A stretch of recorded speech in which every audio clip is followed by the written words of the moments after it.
Welcome to the IES Application Submission Process webinar. My name is Emily Doolittle, and I am a Program Officer in the National Center for Education Research.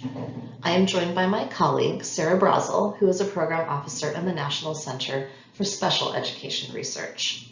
In the webinar today, we will provide an overview of how to submit a grant application to IES for the current fiscal year 2022 funding opportunities.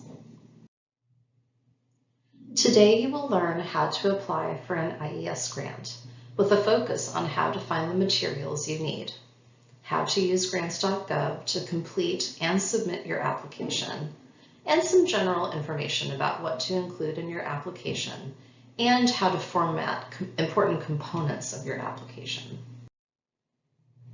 IES has 2 research centers, each of which offers funding opportunities.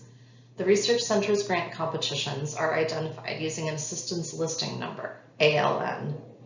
All National Center for Education Research, also known as NCER competitions, are identified with the ALN number 84.305. And all National Center for Special Education Research, also known as NCER competitions, are identified with the ALN number 84.324. Individual grant programs within each center are identified using an alpha character, A, B, C, etc. More on that later. Go to the IES Funding Opportunities page to see what the centers are competing in the current fiscal year. Pay attention to due dates. For FY 2022, the research centers are accepting applications on 3 different due dates. Know the due date for your competition. IES does not accept late applications. More on that later.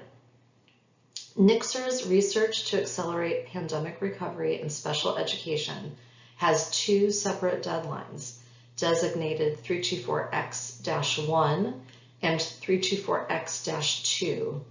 The first deadline, 324X-1, is August 2nd, and the second deadline, 324X-2, is September 9th. Applications to NCER's Stats and Methods program and the Longitudinal Data to Support Recovery policymaking are due on August 12th. Finally, applications to NCER's Education Research, Research Training, and Systematic Replication competitions are due on September 9th. Stay informed about current funding opportunities by signing up for the IES Newsflash. Now let's review how to find the materials you will need to submit an application to one of the research or research training grant competitions at IES. You need 3 things to apply. First, you need the Request for Applications, or RFA, which contains information for writing your project narrative, including requirements that must be met to advance to peer review and recommendations for a strong application. The RFAs are located on the IES website. Second, you will need the Application Submission Guide, which contains information about submitting your application using grants.gov. You also need to find the correct application package, which contains the forms that you will need to complete. That is located on the grants.gov website. Now let's turn to grants.gov, where you will find the application package for your competition. I recommend that you start on the For Applicants page on grants.gov. Here you will find links to get registered and apply for grants, both circled in red. Start with registration to ensure your organization is registered in time to submit your application well in advance of the deadline date. More on that later. Before you can register your organization on grants.gov, you need a DUNS number and an active System for Award Management, or SAM, registration. Each organization only needs 1 grants.gov account. Within each account, you can have multiple user profiles to allow more than 1 person to work on a single grant application. Registration and annual renewal on grants.gov involves multiple steps that can take several weeks, depending on a variety of factors. Your organization registration in grants.gov must be active in order to submit an application to IES. Make sure your organization registration is complete in plenty of time to meet the application deadline for your competition. Once you've attended to your organization's registration status in grants.gov, you will need to find the application package for your competition. Go to Apply for Grants and select Apply for a Grant Opportunity today. If you are not familiar with Workspace, you can read an overview of how to apply using Workspace here as well, circled in red. Workspace is the standard way for organizations to apply for federal grants in grants.gov. Now let's go to Apply for a Grant Opportunity today, and I'll show you how to find the application materials for your competition. The easiest way to find the application package for your competition is to use the search function in grants.gov, circled in red. Search by CFDA or ALN number for the competition you wish to apply to, without the alpha character. As a reminder, all grant competitions offered by NCER use 84.305, and all those offered by NCSER use 84.324. When you search by CFDA or ALN number without the alpha character, you will get a list of all of the competitions offered. Make sure you select the opportunity title and CFDA number for your competition to get the correct package. Once you find the application package for your competition, open the grant opportunity and click Preview to see the mandatory and optional forms for the competition. If you click on any of these links, it will take you to a preview of that form. Now I'll show you how to apply using Workspace. Workspace is a shared online environment where you work on your grant application. Multiple people may simultaneously access and fill out the mandatory and optional forms within an application. This is an example workspace from grants.gov to show you what the environment looks like. Now I'll show you some features of the workspace. The Participants tab lists the members of a workspace who work as a team to complete the required forms for a federal grant. Under Actions, bottom right of the screenshot, you have several options. Click Web Forms to fill out the forms online. Click Download to complete PDF forms. Click Upload to submit completed PDF forms. Click Lock, Unlock forms to prevent other workspace members from editing a form as needed. Click Reuse if you want to use a form from another workspace. Let's review some basic features of the web forms. Complete the form in your web browser. Navigate by clicking Sections, see left-hand side. Use the Tab key to move through the form fields. Required fields are marked by a red asterisk.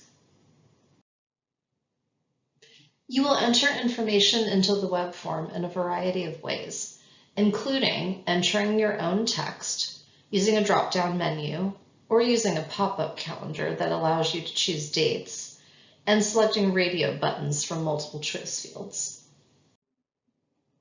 If you need help while working on the web form, hover your mouse over the field where you will see a pop-up message that explains what is needed. Other features to note in web forms. They will auto-save every 5 minutes. Also, you should complete the SF-424 application for federal assistance form first because it will pre-populate other forms in the application package. At the bottom of each web form, there is a tab, Check for Errors, that will tell you if there are any errors in the form. For example, if you haven't filled in a field that is required, when you click the Check Package for Errors button, you will get a message telling you what is needed. If you don't want to use the web form option, you can download the forms and complete them using Adobe software. Once completed, you then upload them to Workspace. Note that the PDF forms also have a Check for Errors button. If using PDF forms, you can move through the form using the Tab key. Note that required fields are flagged. As with the web forms, you can hover your mouse over form fields if you need help. Whether using web forms or PDF forms, you always have the option of reusing a form. Grants.gov will keep your forms for 3 years. When you're ready to submit your application, the workspace owner, the participant with that assigned role, must notify the Authorized Organization Representative, AOR, that it is ready to submit. The AOR is the workspace participant with the authority to submit the application. Also, please note that you need your Grants.gov password in order to submit the application. Now we'll go over more features of Grants.gov to help you complete and submit your application successfully and on time. As noted earlier, you need Adobe software to read and complete the application forms. In addition, you will attach documents to the application forms that contain the substance of your application. More on that later. IES recommends that you use PDF files. If you need help converting your files to PDF, Grants.gov has resources to check the version you have and download the version you need if you don't have the correct version. Note, if you can see the application package, you are able to complete and submit grant applications on Grants.gov. Back on the For Applicants page, there is a section on Adobe compatibility, circled in red, that you can use to ensure you have the right version of Adobe to submit your application. Applications received by Grants.gov are date and time stamped, and the time is stamped to the second. Your application must be fully uploaded and submitted, and the date and time stamp must be no later than 11:59 and 59 seconds p.m. Eastern Time on the due date in order for IES to review your application. Late applications will not be reviewed.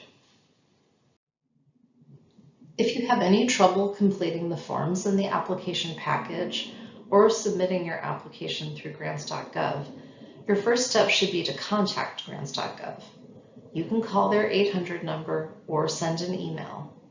When you contact Grants.gov for help, they will give you a case number that you need to keep. Once you have your case number, contact your IES program officer and let them know about the problem and the steps that you have already taken to remedy the problem. On the applicant FAQ page, Grants.gov provides several resources that may help if you are experiencing any difficulties with your application. IES does not accept late applications.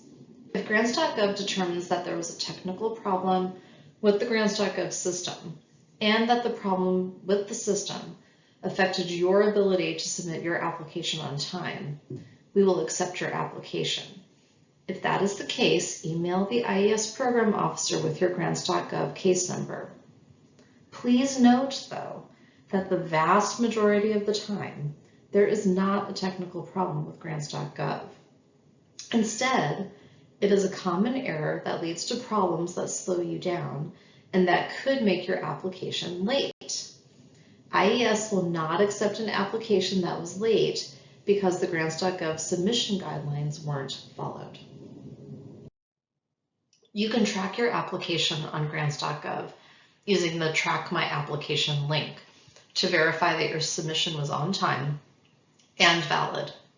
You can track the application this way from the time you begin the upload process until IES receives the application and assigns a unique identifier. You access the Track My Application page from the For Applicants page where you can select Track Your Application. Enter the Grants.gov tracking number for your submission to follow your application's progress through the Grants.gov system. You will get confirmation of your submission from Grants.gov and IES in the form of 4 emails. The first 3 emails come from Grants.gov, And the fourth email comes from IES, U.S. Department of Education. The first email confirms that you have attempted to upload your application to grants.gov. At this point, your application will be assigned a tracking number that starts with GRANT, grant. The second email you receive will indicate either that your application has been validated by grants.gov or that your application has been rejected due to errors. If it has been rejected, you will need to go back and fix the errors. This is yet another reason that you should submit your application early, because you want to make sure you have enough time to fix any problems if your application is rejected. The third email you receive from grants.gov indicates that the Department of Education has retrieved your application.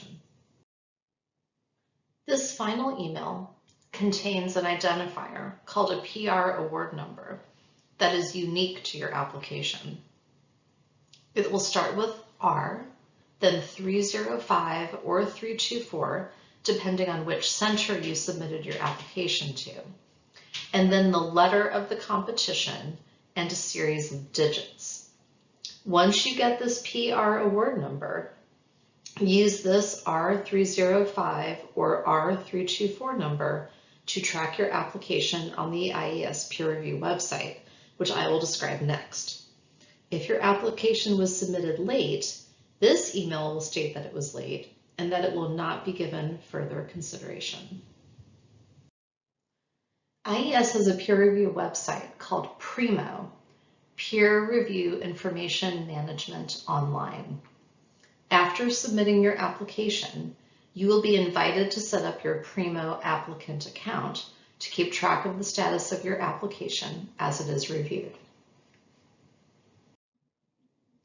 A few weeks after the application deadline, you will receive up to 3 emails about PRIMO's Applicant Notification System, ANS. From this point forward, all communication about the status of your grant application will come from this system. The first email has the subject line, IES PRIMO Applicant Notification System, ANS, Status of Application Part 1 of 2, and provides login information. The second email has the subject line, IES PRIMO Applicant Notification System, ANS, Status of Application Part 2 of 2, and provides password. The third email, or first email if you already have an ANS account, has the subject line, Fiscal Year of Application Status Update, Institute of Education Sciences, PRIMO ANS, and tells you to log into PRIMO to see the status of your application. If you do not receive these emails, please contact your IES program officer so we can help you get set up. Hello, this is Sarah Brazel from the National Center for Special Education Research. I will be reviewing what is included in an application. An application consists of forms, the SF424 Research and Related, or R&R form family, and PDF files with the substantive content of your application that are attached to the forms. This substantive content includes a project abstract, a project narrative, several appendices, some of which are required, some optional, a reference list, a human subjects narrative, and bio-sketches for key personnel. This is the SF424 cover sheet. As mentioned earlier, you should fill this form out first because it will pre-populate the other forms in the application package. Please note item 4B, the agency routing identifier. This is not a required form field according to grants.gov, but IES would like you to enter information into this field to help us make sure your application is routed appropriately. Please see the request for applications for your competition to find the appropriate agency routing information. The agency routing identifier, item 4B, is used to screen applications for responsiveness and to assign applications to the appropriate scientific peer review panel. If your application doesn't include an agency routing identifier, or if it is incorrectly identified, your application may be rejected as non-responsive or assigned inaccurately for scientific review.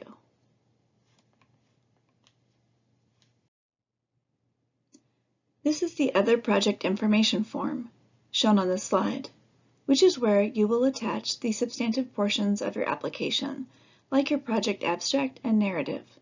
All attachments must be PDF files. The forms included in the application package provide the means for you to attach Adobe Portable Document Format PDF files. You must attach read-only, non-modifiable, flattened PDF files. Any other file attachment will not be accepted by the department. Grants.gov has additional requirements for PDFs, including a unique name for each file, names that are no more than 50 characters, and that avoid special characters. Finally, you must use individual files that are non-fillable and not password protected. See Grants.gov applicant FAQs for more information about PDF files. Now we will discuss the PDF attachments, which are the substantive content of your application. Each RFA specifies a maximum page limit. Any pages exceeding the maximum will be removed before the application is forwarded for scientific peer review. We provide formatting recommendations to ensure applications are readable and that applicants are able to submit the same amount of information in an application. The project summary or abstract should be no more than 2 pages, single-spaced, and follow the IES Online abstract format. Add this abstract as a PDF file attachment under number 7 on the Other Project Information form. Make sure that you adhere to margin and formatting recommendations, which we are going to go over later. Include required codes in item 4B of the SF424 form. Project narratives have varying page limits, and it depends on the competition to which you are applying, so make sure that you check the RFA to determine your page limit for your project narrative. The project narrative should be added as an attachment under item number 8 on the Other Project Information form. The project narrative has 4 or 5 sections depending on the competition to which you are applying, so you should read the relevant RFA. Most of the applications will have project narratives that include significance, research plan, personnel, and resources sections. Information for each of these sections is detailed in the RFA. See relevant RFA for information about appendices. Appendices and alpha codes A through F vary by competition. Some are required, some are not. Appendices must be included at the end of the project narrative and submitted as part of the same PDF file attachment. Make sure you adhere to margin, format, and font size requirements. For your bibliography and references cited, there is no page recommendation. You should use the author, date, style for your citations. You should add the bibliography and references cited as a PDF under number 9 on the Other Project Information form. Make sure you adhere to margin, format, and font size recommendations. The human subject's narrative has no page limit, and again it should be added as an attachment, a PDF file, on number 12 on the Other Project Information form. Note that item 12 on that form says Other Attachments. It does not specifically say Human Subject's Narrative, but that is where you want to upload your file. So you either need to submit an exempt Human Subject's Narrative or a non-exempt Human Subject's Narrative. You can learn more about exemptions on the department's website. Provide enough detail to determine whether the exemption is appropriate or not. If you are conducting non-exempt human subject work, your narrative should include the involvement and characteristics of the human subjects, the sources of materials and data, the recruitment and informed consent process, discussion of potential risks and protection against those risks, the importance of the knowledge to be gained, and collaborating sites. Next, we are going to talk about the budget form. Here, I'll review some of the common mistakes that we see in budget forms. Section E, Participant Training Support Costs, circled in red, should only be used for training grant applications, 305B. The next common mistake we see is the time commitment of senior and key personnel. IES wants to know level of effort over the calendar year, include percentage of 12-month period for each key person in narrative budget justification. Under the senior key person profile is where you enter the information for your key personnel, including the current and pending support as an attachment. For the time commitment of each person on the SF424 budget form, make sure you fill in the calendar months that they will be devoting to the project. For people at universities, calendar months would be the same as academic plus summer months. Do not fill in anything under academic months or summer months. Only fill in the calendar months box. You will see the calendar month is circled in red. IES sets budget maximums for grants. Budget maximums vary across and within RFAs. Make sure that your budget does not exceed the maximum allowed. For the budget, you also need to include a narrative budget justification. The narrative budget justification has no page limit, and you should add it as an attachment, a PDF file, to the R&R budget form. Adhere to margin, format, and font size recommendations. This should be a single document with all of the budget justification for all years of the entire project in one file. Attach this file at Section K of the first budget period. This is what the form looks like on the slide, and you can see that toward the bottom, there in red, I have circled where you add the narrative budget justification. Notice also the circle at the bottom right corner that says Add Period. That is how you add another period for multiple year projects. Your narrative budget justification should provide sufficient detail to allow reviewers and IES to judge whether your costs are reasonable. Make sure the narrative budget justification aligns with the budget. In other words, make sure that the numbers in your narrative match the numbers on your form. We recommend that in order to allow for easy cross-checking, you organize either within year by category or within category by year. Subawards, if you have them, should not duplicate the costs in the main award. Include the time commitment and descriptions of responsibilities for the principal investigator and other key personnel. You need to clearly indicate cost shares in your narrative budget justification if you have them. For the indirect cost rate, you need to use your institution's negotiated federal indirect cost rate. You should use the off-campus indirect cost rate when appropriate following the terms of your institution's negotiated agreement. Do not include as direct costs things that are really indirect costs. You need to check your negotiated agreement and make sure that you are only including indirect costs in this category.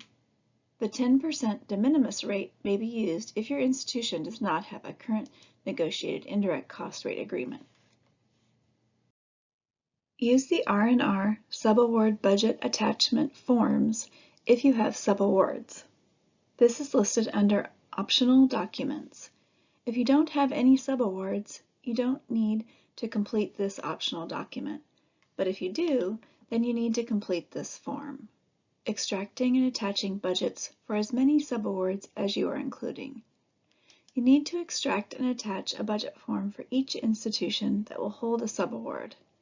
Separate budgets are required only for those subawardee and collaborating organizations that perform a substantial portion of the work.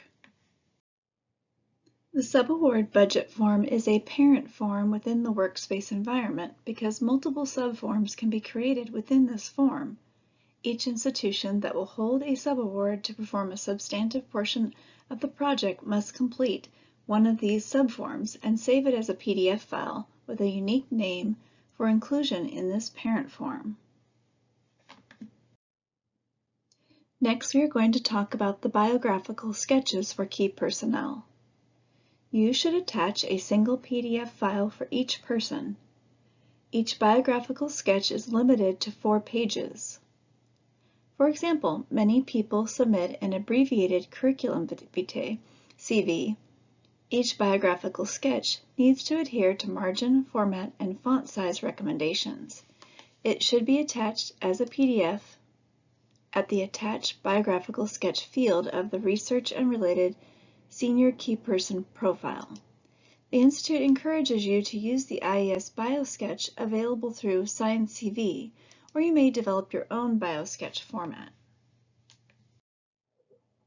You can find the IES BioSketch here. This is where, circled in red at the bottom, shown on the slide, you would attach the biographical sketch, and you need to do it separately for each key person.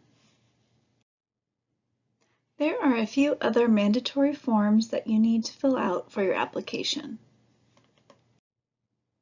You will need to fill out the Project Performance Site Location form, shown on slide.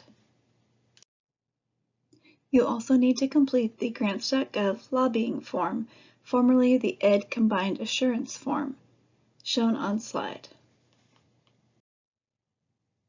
IES is committed to monitoring its review and award processes to identify and address any inequities based on gender, race, ethnicity, or disability of key personnel. To help IES gather information for this important task, we encourage you to submit the requested information for the PI and each identified co-PI and co-investigator.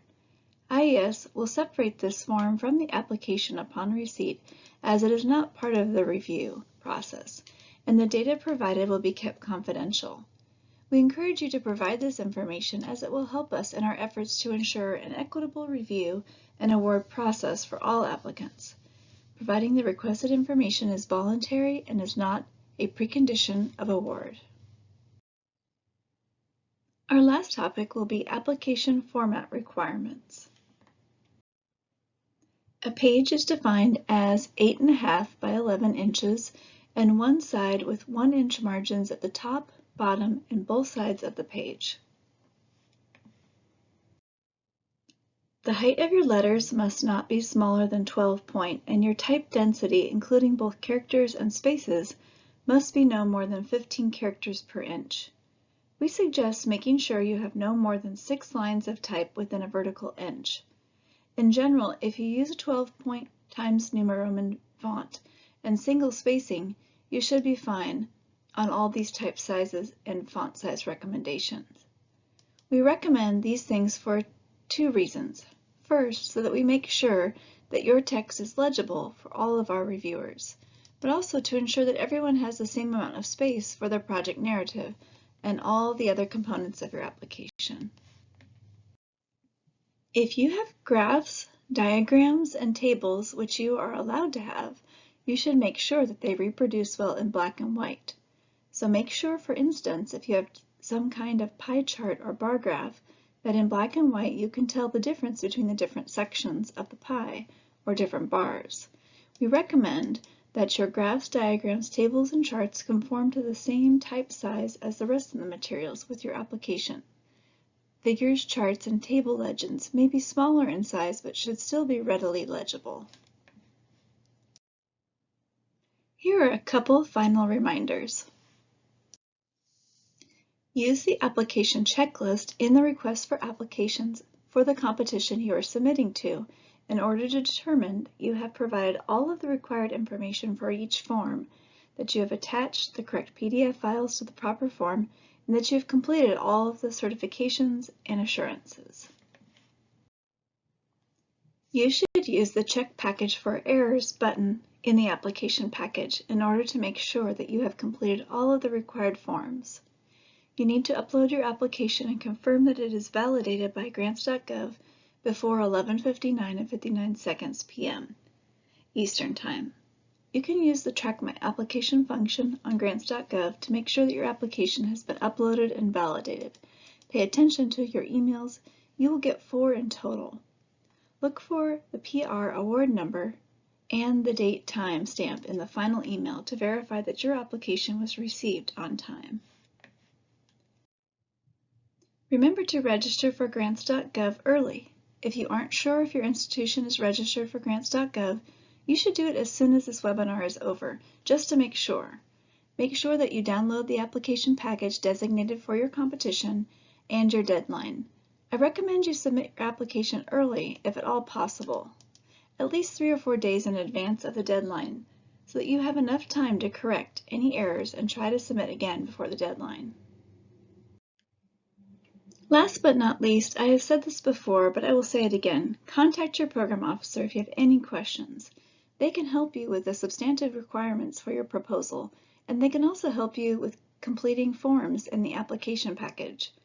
So make sure you reach out to your program officer.